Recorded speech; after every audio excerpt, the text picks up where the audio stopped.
Ein Nomade ist ein Individuum, das sich auf der transnationalen Ebene bewegt. Das sind nicht nur westliche Touristen, die an alle exotischen Orte der Erde reisen können, oder Expats, die für multinationale Konzerne in fremden Ländern arbeiten, sondern auch Flüchtlinge, die in den Westen kommen, in eine scheinbar bessere Zukunft.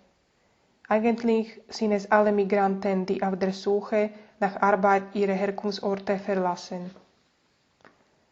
Sie stellen eine ästhetische Multikultur, ein globales Dorf dar, in dem alle Teilnehmer, egal welcher Herkunft, als gleichwertig betrachtet werden. Sie vereinigen sich zu einer neuen Gemeinschaft von Reisenden, die den Weg zelebriert. Die Diversität dieser Gemeinschaft ist ihre Stärke, denn jeder kann von den Besonderheiten der anderen für sich etwas lernen, seine Identität hinter sich lassen und sich an einem anderen Ort niederlassen, um sich selbst neu zu erfinden.